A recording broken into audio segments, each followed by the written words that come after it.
Good morning student. এখন ঘড়িতে ঠিক সকাল 7টা আর আমি চলে এসেছি তোমাদের জন্য ফ্রি টিউশন ক্লাস নিয়ে। ফ্রি টিউশন ক্লাস কেন? আমরা জানি গ্রামেগঞ্জে অনেক প্রতিভাবান ছোট ছোট ভাই বোনেরা যারা বিজ্ঞান নিয়ে পড়তে চায়, কিন্তু শিক্ষকের অভাবে বা ভালো টিউশন টিচারের অভাবে তারা বিজ্ঞান নিয়ে পড়তে ভয় পাচ্ছে। আবার অনেকের ইচ্ছে থাকলেও সামর্থ্য নেই যে শহরে গিয়ে অনেক টাকা পয়সা দিয়ে ভালো ভালো স্যারদের কাছে পড়তে। তার জন্যই আমাদের এই ফ্রি টিউশন ক্লাস। এখানে আমরা প্রত্যেকটা চ্যাপ্টার এবং প্রত্যেকটা টপিক ধরে ভিডিও বানাবো ইন ডিটেলসে। সেইগুলো দেখার পর তোমাদের মনের মধ্যে কোনো যদি ডাউট থাকে সেটা তোমরা কমেন্টে জানাবে। এবং আমাদের চ্যানেলের পক্ষ থেকে আমরা 100%-এর বেশি গ্যারান্টি দিচ্ছি তোমাদেরকে যে এই ভিডিও দেখার পর সেই টপিক থেকে আর তোমাদের কোনো সন্দেহ থাকবে না। থাকলে আমরা তোমাদের সাথে আছি। তাহলে আর সময় নষ্ট না করে শুরু করি। আজকে আমরা একদম প্রথম অধ্যায় থেকে শুরু করব, ক্লাস 11-এর, যা হচ্ছে বিজ্ঞানের প্রাথমিক ধারণা। তাহলে এই অধ্যায়ে বিশেষ করে আমরা কি শিখব? এখানে মূলত এই 5টি আদি বা মূল সূত্রের উপরে গুরুত্ব দেওয়া হয়েছে। সেই সূত্রগুলো কি কি? ভরের নিত্যতা সূত্র 1789 সালে সায়েন্টিস্ট ল্যাভোইসিয়ার সেটা প্রদান করেন। স্থিরানুপাত সূত্র 1799 প্রাউস্ট দ্বারা প্রদান করা হয়েছে। 3 নম্বরে রয়েছে গুণানুপাত সূত্র 1803 খ্রিস্টাব্দে ডাল্টন দ্বারা প্রদত্ত। 4 নম্বরে মিথনুপাত সূত্র 1792 খ্রিস্টাব্দে রিক্টার দ্বারা প্রদত্ত। এবং 5 নম্বরে রয়েছে গে-লুসাকের গ্যাস আয়তন সূত্র, যা গে-লুসাক নিজে দিয়েছেন 1808 খ্রিস্টাব্দে। এখন স্টুডেন্ট, বেশিরভাগ ক্ষেত্রেই আমরা দেখেছি, আমি আমার পড়ানোর অভিজ্ঞতা থেকে বলছি, যে রসায়ন বিজ্ঞানের প্রাথমিক ধারণা নামের যে এই প্রথম অধ্যায়, এই অধ্যায়ের গুরুত্ব কী এটা বেশিরভাগ ছাত্রছাত্রী জানে না। আজকের দিনে আমরা যে সকল রাসায়নিক সমীকরণ বা বিক্রিয়া দেখে সঙ্গে বলে দিতে পারি যে একটা পদার্থ আরেকটা পদার্থের কত গ্রামের সাথে বিক্রিয়া করবে, বা একটা পদার্থের কত গ্রাম নিলে আরেকটা পদার্থ কত গ্রাম উৎপন্ন হবে, সেই সূত্রপাতটা এই সূত্রগুলো থেকে। তোমরা এই সালগুলো দেখে প্রায় অনুমান করতে পারছো যে আজ থেকে আনুমানিক 250 বছর আগেকার এই সব সূত্র, যেখানে বিজ্ঞানীরা খুঁজছিল যে হাজার হাজার যে বিক্রিয়া হয়, সেই বিক্রিয়াগুলোতে একটা পদার্থ আরেকটা পদার্থের সাথে কোন নিয়ম মেনে বিক্রিয়া করে, একটা পদার্থের কত গ্রামের সাথে আরেকটা পদার্থের কত গ্রাম বিক্রিয়া করবে, এইগুলো সেই সময় জানা ছিল না। 1789, 1799, 1792 সেই সময়কার কথা, যখন বিজ্ঞান চর্চা বেশিরভাগ দেশেই হতো না। আমরা ছোট বাচ্চাদের যেমন ABCD অ আ ক খ শেখায়, তারা প্রথমে বুঝতে পারে না, লিখতে পারে না, তারপর শিখতে শিখতে শিখতে শিখতে সে একদিন পুরো বাক্য লিখতে শিখে যায়, ইংরেজিতে প্যারাগ্রাফ লিখতে পারে, নোটিশ লিখতে পারে। তাহলে সেই ABCD শেখাটা এখান থেকেই শুরু হয়েছিল। এই সূত্রগুলোর মাধ্যমেই সায়েন্টিস্টরা খোঁজার চেষ্টা করেছিলেন যে বিভিন্ন রাসায়নিক বিক্রিয়া কোন নিয়ম মেনে হয়। আজকের দিনে যে আমাদের কাছে অতি সহজ বিষয়। তাহলে আমরা আর সময় নষ্ট না করে শুরু করি। আজকে যে টপিকটা পড়বো সেটা হচ্ছে এই 5টি সূত্রের মধ্যে আমরা 3 নম্বর সূত্রটা পড়ব। সেটা হচ্ছে গুণানুপাত সূত্র, যা ডাল্টন প্রদান করেছিলেন। তাহলে সেই সূত্রটা কি? তাহলে সূত্রে কি বলা হয়েছে? এখানে বলা হচ্ছে যে দুটি মৌল পরস্পরের সাথে যুক্ত হয়ে যদি একাধিক যৌগ উৎপন্ন করে, তবে একটি মৌলের নির্দিষ্ট ভরের সাথে অপর মৌলটি যে যে ভরে যুক্ত হয় তা সর্বদা সরল অনুপাতে থাকবে, অর্থাৎ 1:2 বা 2:3 এই জাতীয় অনুপাতে থাকবে। তাহলে এখানে এই যে সূত্র আমরা দেখলাম, গুণানুপাত সূত্র, এরপর আমরা এই সূত্রের ব্যাখ্যা করব। ব্যাখ্যা করার পর উদাহরণ সহযোগে সেটা বোঝার চেষ্টা করব। তারপর সেখান থেকে আমরা বিভিন্ন প্রশ্ন দেখব যা পরীক্ষায় আসে, এবং শেষে আমরা এখান থেকে গাণিতিক প্রশ্ন দেখব কেমন এসে থাকে। তাহলে এবার ব্যাখ্যা বা এক্সপ্লানেশন। তাহলে সূত্র অনুযায়ী আমরা ধরে নিই যে A ও B দুটি আলাদা মৌল। এই মৌলগুলো যদি পরস্পরের সাথে বিক্রিয়া করে তাহলে কি হবে না, সূত্রে বলেছে যদি দুটো মৌল পরস্পরের সাথে বিক্রিয়া করে একাধিক যৌগ উৎপন্ন করে, তাহলে এক্ষেত্রে একাধিক যৌগ উৎপন্ন হবে। আমরা ধরে নিলাম যে AXBY একটি যৌগ এবং AMBN আরেকটি যৌগ। তাহলে AB দুটি আলাদা মৌল যা পরস্পরের সাথে বিক্রিয়া করে দুটো আলাদা যৌগ উৎপন্ন করলো সূত্র অনুযায়ী। কারণ এখানে বলেছে যদি দুটো মৌল পরস্পরের সাথে বিক্রিয়া করে একাধিক যৌগ উৎপন্ন করে। এবার আমরা এই দুটি যৌগের ভরকে বিশ্লেষণ করব এবং দেখাবো যে একটি মোলের ভরকে যদি নির্দিষ্ট করে দেওয়া হয়, অর্থাৎ এই যৌগটাতে এ মোলের ভর যত, এই যৌগটাতেও এ মোলের ভর যদি একই করে দিই, তাহলে বি মোলের যে ভরগুলো পাবো সেই ভরটা একটা সরল অনুপাতে থাকবে। তাহলে আমরা দেখে নিই যৌগ দুটোতে এ এবং বি এর ভর কত। আমরা আশা করছি তোমরা জানো কীভাবে ভর বার করে। এখানে উদাহরণ হিসেবে আমরা একটা ধরে নিই H2O। H2Oতে হাইড্রোজেনের দুটো পরমাণু আছে, তাহলে হাইড্রোজেনের ভর আমরা কি করে বার করব না, পরমাণুর সংখ্যা গুণিত পারমাণবিক গুরুত্ব। হাইড্রোজেনের পারমাণবিক গুরুত্ব 1, তাহলে হাইড্রোজেন আছে 2 গ্রাম। অক্সিজেনের পরমাণুর সংখ্যা 1, অক্সিজেনের পারমাণবিক গুরুত্ব 16, তাহলে অক্সিজেন আছে 16 গ্রাম। তাহলে স্টুডেন্ট, যে কোনো যৌগের অণু থেকে পরমাণুদের ভর বার করার সময় সেই পরমাণুর সংখ্যার সাথে তার পারমাণবিক গুরুত্বকে গুণ করলে তার ভর বেরিয়ে যায়। এখানে হাইড্রোজেনের দুটো পরমাণু, হাইড্রোজেনের পারমাণবিক গুরুত্ব 1, তাহলে হাইড্রোজেন আছে 2 গ্রাম। অক্সিজেনের একটা পরমাণু, অক্সিজেনের পারমাণবিক গুরুত্ব 16, তাহলে অক্সিজেন আছে 16 গ্রাম। তাহলে H2 এর একটা অণুর ভর কত, 18 গ্রাম। এইভাবে বার করা হয়। তাহলে এখানে আমরা ধরে নিই যে এ এবং বি দুটো মৌলেরই পারমাণবিক গুরুত্ব 1। যদিও দুটি আলাদা আলাদা মৌলের পারমাণবিক গুরুত্ব কখনো একই হয় না, আমরা বিষয়টাকে সহজ করার জন্য ধরে নিচ্ছি। তাহলে এ এবং বি দুজনেরই পারমাণবিক গুরুত্ব যদি 1 হয়, তাহলে এখানে এ কত আছে না x ইন্টু 1, তাহলে এ আছে x গ্রাম। বি কত আছে না y ইন্টু 1, তাহলে y গ্রাম। তাহলে এ মোলের x গ্রামের সাথে বি মোলের y গ্রাম যুক্ত হয়েছে। একইভাবে student A M B N যৌগটিতে লক্ষ্য করো m ইন্টু 1, তাহলে এ মোলের m গ্রাম, বি এর ক্ষেত্রে n ইন্টু 1 n গ্রামের সাথে যুক্ত হয়েছে।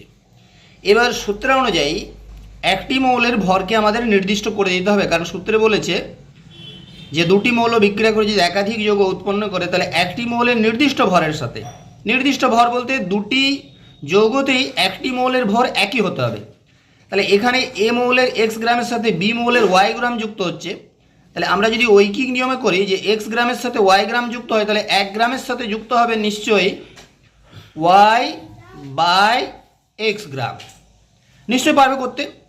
একইভাবে দ্বিতীয় যৌগে এ মৌলের এম গ্রাম বি মৌলের এন গ্রামের সাথে যুক্ত হয়, তাহলে এম গ্রাম যুক্ত হয় এন গ্রামের সাথে। একইভাবে ঐকিক নিয়মে এ মৌলের এ গ্রাম যুক্ত হবে বি মৌলের এন বাই এম গ্রামের সাথে। তাহলে সেই নির্দিষ্ট মৌলটি হচ্ছে 1, যেটা দুটি যৌগেই 1 গ্রাম করে আছে, এটা আমরা করে নিলাম। তাহলে এ মৌলের 1 গ্রামের সাথে প্রথম যৌগে বি মৌলের যুক্ত হয়েছে ওয়াই বাই এক্স গ্রাম, দ্বিতীয় যৌগে এ মৌলের 1 গ্রামের সাথে বি যুক্ত হয়েছে এন বাই এম গ্রাম। তাহলে এই যে ভরটা বি এর, এই অনুপাতটা সূত্র অনুযায়ী বলছে যে Y by X is to N by M. এটা সবসময় সরল অনুপাত হবে। সরল অনুপাত অর্থাৎ পূর্ণ সংখ্যার অনুপাত হবে। 1:2 হতে পারে, 2:3 হতে পারে, 4:5 হতে পারে, অথবা 5:4 হতে পারে। এখানে এই সূত্রের কথায় বা এই নিয়মের কথায় বলা হয়েছে। এবার আমরা এটা অরিজিনাল উদাহরণ দিয়ে দেখব যে এরকম পূর্ণ সংখ্যা বা সরল অনুপাত আসছে কিনা। ওকে, তাহলে আমরা আমাদের অতি চেনা দুটি মৌল নেব, যেমন হাইড্রোজেন এবং অক্সিজেন। এরা যদি পরস্পরের সাথে বিক্রিয়া করে, এরা দুটি যৌগ উৎপন্ন করলো, একটি H2O এবং আরেকটি H2O2। তাহলে এখানে আমরা যদি হাইড্রোজেনের ভর নির্দিষ্ট করে দিই, অর্থাৎ H2Oতে হাইড্রোজেনের ভর 1 গ্রাম, আর H2O2 এখানেও হাইড্রোজেনের ভর 1 গ্রাম, তাহলে অক্সিজেনের যে ভরগুলো পাবো সেই ভরগুলো সরল অনুপাতে থাকবে। দেখা যাক, প্রথমে আমরা H2O নিলাম। এখানে যদি আমরা লক্ষ্য করি, তাহলে হাইড্রোজেনের ভর 2 গ্রাম এবং অক্সিজেনের ভর 16 গ্রাম। তাহলে হাইড্রোজেনের ভর আমরা যদি 1 গ্রাম করি স্টুডেন্ট, তাহলে অক্সিজেনের ভর নিশ্চয়ই 8 গ্রাম হবে, অর্থাৎ 1 গ্রাম হাইড্রোজেনের সাথে 8 গ্রাম অক্সিজেন যুক্ত হয়েছে। একইভাবে আমরা যদি H2O2 নিই, তাহলে এখানে হাইড্রোজেনের ভর 2 গ্রাম এবং অক্সিজেনের ভর দুটো পরমাণু, তাহলে 16 দুগুণে 32 গ্রাম। হাইড্রোজেনের ভর আমরা যদি 2 গ্রাম থেকে কমিয়ে 1 গ্রাম করি, তাহলে অক্সিজেনের ভর নিশ্চয় হবে 16 গ্রাম। তাহলে সূত্র অনুযায়ী এখানে বলা হয়েছে যে একটি মৌলের নির্দিষ্ট ভরের সাথে, তাহলে একটি মৌল, সেই মৌলটা হচ্ছে হাইড্রোজেন, যার ভর গ্রাম আমরা দুটি যৌগতেই 1 গ্রাম করে নিলাম। তাহলে H2O এবং H2O2 দুটোতেই হাইড্রোজেনের ভর 1 গ্রাম, 1 গ্রাম, এখানেও 1 গ্রাম। তাহলে এই 1 গ্রাম ভরের সাথে জলে অক্সিজেনের পরিমাণ 8 গ্রাম এবং H2O2 বা হাইড্রোজেন পারঅক্সাইডে অক্সিজেনের ভর 16 গ্রাম। তাহলে এইটা যদি অনুপাত করা হয়, তাহলে জলের অক্সিজেন 8 গ্রাম, হাইড্রোজেন পারঅক্সাইডে অক্সিজেনের পরিমাণ 16 গ্রাম। তাহলে 8:16 অনুপাতটা হচ্ছে আমার 1:2।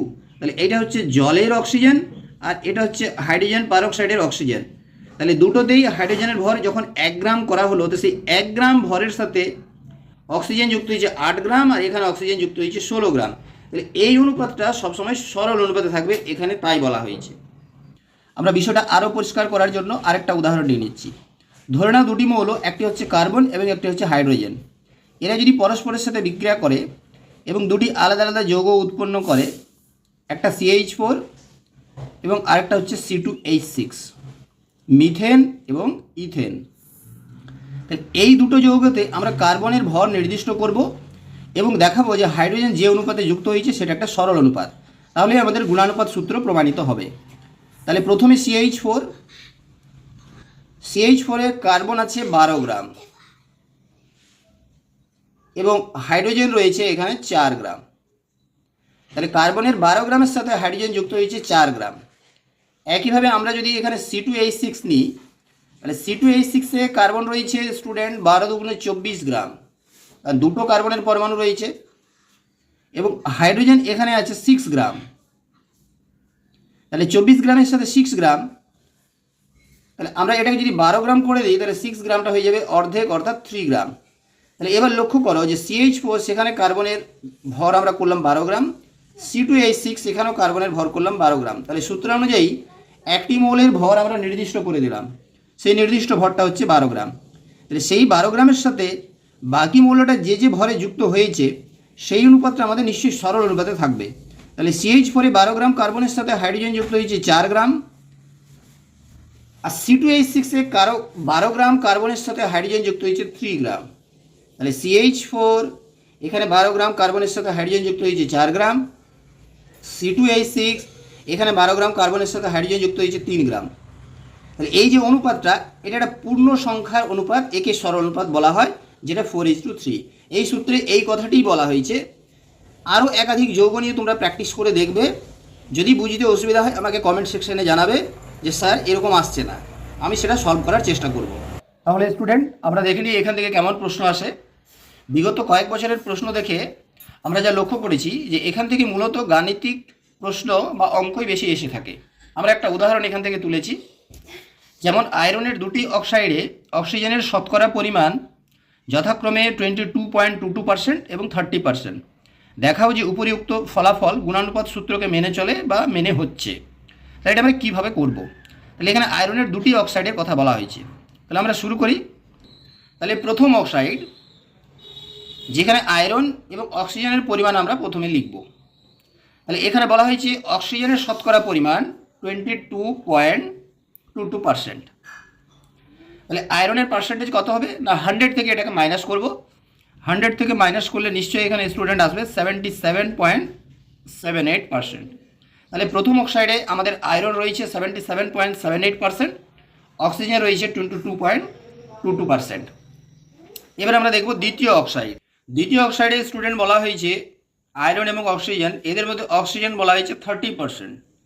তাহলে আয়রনের পার্সেন্টেজ কত হবে না, 100 থেকে 30 মাইনাস করলে আয়রনের পার্সেন্টেজ হয়ে যাবে 70%।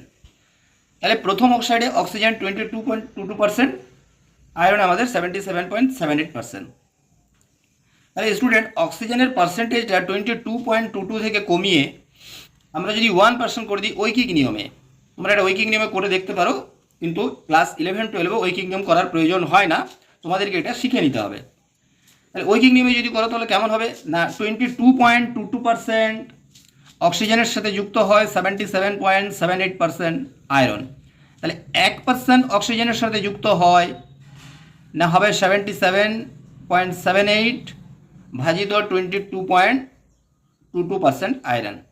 এটা যদি তোমরা ভাগ করো তাহলে এখান থেকে প্রায় স্টুডেন্ট আসবে 3.5%। অথবা তুমি এমনও বলতে পারো যে এত গ্রামের সাথে যুক্ত হয় এত গ্রাম, তাহলে 1 গ্রামের সাথে যুক্ত হয় কত না 3.5 গ্রাম, 1 গ্রামের সাথে যুক্ত হচ্ছে 3.5 গ্রাম।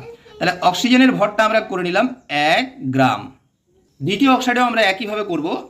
এখানে লক্ষ্য করো আয়রন 70%, অক্সিজেন 30%। তাহলে ঐকিকভাবে তোমরা যদি করো রাফে, তাহলে তোমরা লিখবে যে 30% বা 30 গ্রাম অক্সিজেনের সাথে যুক্ত হয় 70 গ্রাম আয়রন।